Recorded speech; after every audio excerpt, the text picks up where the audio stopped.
นับแต่ใดมาการไปมาหาสู่พัวพันและค้าขายระหว่างแขวงสวรรณเขตสาธารณรัฐประชาธิปไตยประชาชนลาวและจังหวัดมุกดาหารราชอาณาจักรไทยแม้นมีมาเป็นปกติประชาชนลาวและไทยอยู่เรียบตามสองฝากฝั่งแม่น้ำคลองในขงเขตนี้ได้ไปมาแลกเปลี่ยนสินค้าโดยใช้เรือพายและเรือจักรขนส่งทั้งหมดนั้นได้เปลี่ยนแปลงไปในปี 2003 เมื่อรัฐบาลลาวและไทยตกลงเห็นดีสร้างขัวมิตรภาพเพื่อเชื่อมต่อระหว่างสองแขวงสวรรณเขตมุกดาหารและอาจว่านับแต่ขวดแห่งนี้ได้ทำการก่อสร้างและก็ได้นำใส่มานี้ด้านดีก็หลายค่ะแล้วดีใหญ่อันที่หนึ่งก็สร้างเงื่อนไขให้การไปมาของประชาชนสวรรณเขตกับมุกดาหารเลยถือว่าสะดวกสบายมีขวดมิตรภาพแห่งนี้ก็เป็นการประกอบส่วนสำคัญให้แก่นักธุรกิจเนาะนักผู้ที่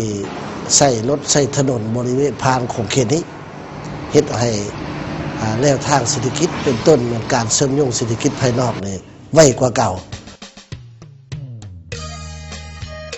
นี่แม่นขัวมิตรภาพแห่งที่สองเชื่อมต่อระหว่างประชาชนสองประเทศให้ไปมาหาสู่ซึ่งกันและกันได้สะดวกสบายกว่าเก่าขัวมิตรภาพสวรรณเขตมุกดาหารแห่งนี้มีความยาว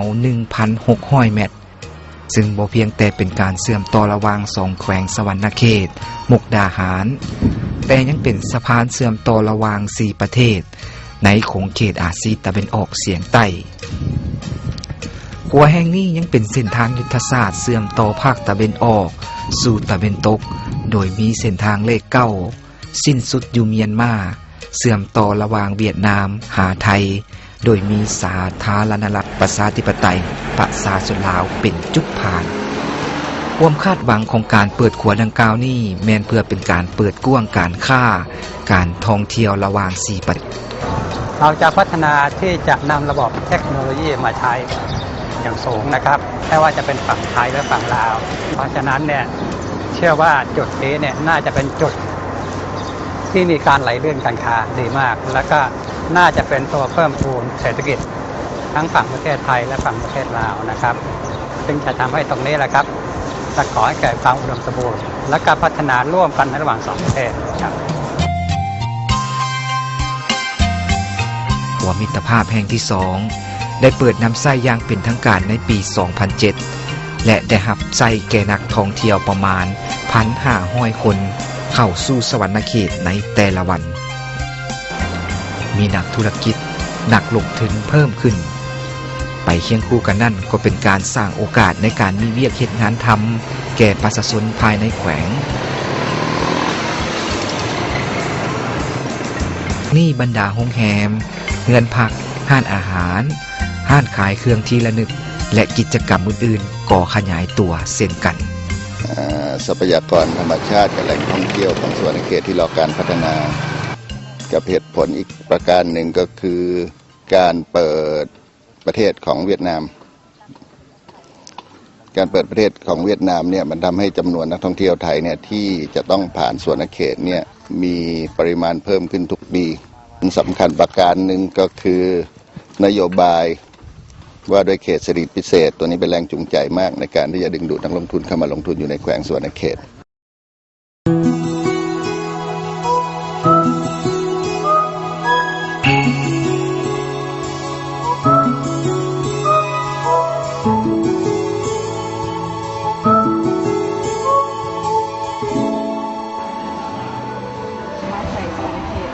เห็นอาจารย์ที่โรงเรียน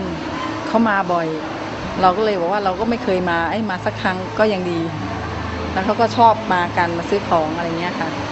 เพราะว่าสินค้าที่นี่ก็น่าซื้อส่วนใหญ่เข้ามาเขาจะได้สินค้าที่นี่กลับไปหลายคนหนึ่งก็คือส่วนใหญ่ชอบไปช้อปปิ้งมากกว่าไปตลาดเนี้ยค่ะร้านปลอดภาษีแล้วก็คงจะริมโขงค่ะอีกที่หนึ่งก็ดีใจนะคะที่ได้มาที่นี่ 2 ปีแห่งการสถาปนา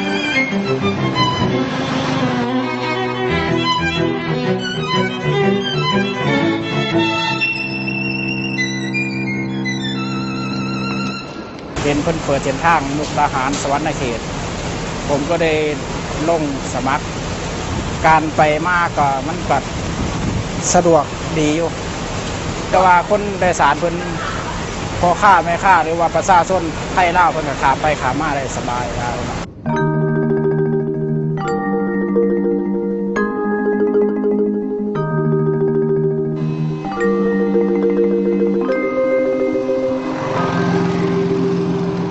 ประเพณีลาวเขาก็นุ่งผ้าแพรเนาะใส่สินลาวแล้วกันเบี่ยงผ้าแพรก็นุ่งแต่ว่าออกนอกมากับจะเปลี่ยนไปก็นุ่งแบบตะเวนตกใส่กระโปรงสั้นกระโปรงคืนท่านแหละส่งเนี่ยมันจะส่งเดฟเนาะสิไปนั่งงานบุญแบบว่าไปเป็นโมแล้วเวลาเขาจะมาหาเฮาไปนะไปงานบุญเขาเจ้าก็ต้องมาขอบพ่อขอบแม่ได้ก็แตกต่างกันหลายและสมัยเดี๋ยวนี้มันกับตะกี้กับบุคือกันเดี๋ยวนี้มันทันสมัยเครื่องยังกับทันสมัยเมื่อแม้แต่เสื้อผ้าแปลว่าตัวใดรุ่นใหม่ๆมาเขาก็มาใส่ย้อมผมแบบใหม่ก็ต้องใส่แบบใหม่แบบว่าต้องใส่สีแดงสีส้มสีเขียวอะไรโรงแรมมันก็ขึ้นลายเดี๋ยวนี้เพื่อนบอกแต่ละโรงแรมมันก็มีแต่ปุ๊กขึ้นมาก็เพื่อสิให้นักท่องเที่ยวอะไรมาอยู่บ้านเฮาเจริญขึ้นแน่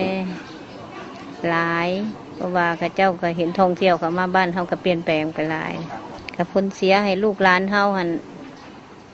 อยากหมุนใส่ไปน้ำเขาเปลี่ยนแปลงไปทางเขาหลายค่ะส่วนหลายมักแต่งโตวตามแฟชั่นมาจากไทยแล้วก็ญี่ปุ่น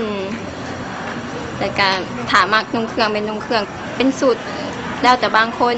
สไตล์บางคนที่มักนุ่งเครื่องเป็นสูตรหรือว่าเป็นส่งขายาวหรือว่าเป็นส่งขาสั้นนุ่งเครื่องแบบเก๋ไก๋มีลวดลายสวยงามปัจจุบันนี่สอนลูกสอนเต้าก็ยากได้จังน้อยตะกี้น่ะเขาพังความพ่อความแม่พังความครูบาอาจารย์แนวนี้ก็มันคือว่ามันเฮี้ยนหลายบ่หรือจังได๋หรือว่ามันเกี่ยวกับยาเสพติดเข้ามาพวกพันหลายนี่มันก็เลยพาให้บ่ย่านพ่อย่านแม่ย่านระเบียบกฎหมายคุมื้อนี้หมายว่าแล้วปลูกแม่เครื่องทางนอกเทศบาลไปนี่ปีนี่บ่ทันชุดทำมันก็เอาไปกินก่อนแล้วจังซั่นแล้วตะกี้น่ะบ่มีไฟหลักไฟหรอกเนี่ยนี่โอ้ยไก่ข่อยเลี้ยงอยู่ในเฮือนนี่ก็ไปเฮือนดีลบมาบ่เห็นแล้วเสียกังเว้นซัก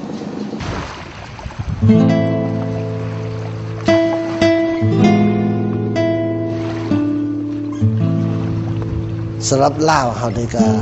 บ่ทันพร้อมหลายอันเป็นต้นรับตื่นตัวการประกอบส่วนเขาในการปกปักรักษาก็คือการบริการแล้วทางนี่บ่เทียมทันบ่ทันพร้อมบ่ทันกระตือรือร้นประชาชนอยู่สองฝั่งทางนี่ก็บ่ทันให้ความสนใจพอตัวใดแต่ว่าความพร้อมของประชาชนเฮาดีก็ยังจะต้องมีเวลาเอาอีกบัดนึงอันที่สองนี่คนไปคนมาหลายจุดประสงค์ของนักท่องเที่ยวเขาก็อยากซื้ออยากขายอยากมีของที่ระลึกฝากไว้เป็นติดอันไม่ติดมือแต่มันได้ตัวจริงเฮาก็สนองบ่ได้พอเท่าไหร่อันนี้ก็เป็นอันลำบากของเราจะต้องได้เป็นการสู้สนหรือว่าท้าทายในของแขวงนี้อันที่สามก็แน่นอนเนาะย้อนความบ่คือเท่าถึงการของพนักงานประชาชนต่างๆการเชื่อมโยงนี่มันก็มีอันดีมีอันผลสะท้อนบางครั้งบางข้าวเฮากับบอท่านเป็นเจ้าทางด้านวัฒนธรรมสังคมด้านต่าง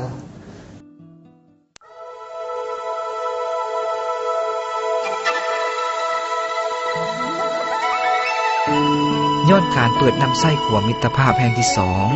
จึงเฮ็ดให้การไปมาหาสู่กันระหว่างสองแขวงสะดวกสบายและว่องไวยิ่งขึ้นและกลายเป็นเส้นทางเชื่อมต่อสู่อาซีตะวันออกเฉียงใต้ถึงอย่างไรก็ตามไปเคียงคู่กับการเปิดห่วงสู่สากลประชาชนลาวยังคงเผชิญกับปัญหาสิ่งท้าทายหลายอย่างที่จะต้องพร้อมกันเอาใจใส่แก้ไขกับสิ่งที่มาเคียงคู่กับการพัฒนาเศรษฐกิจสังคม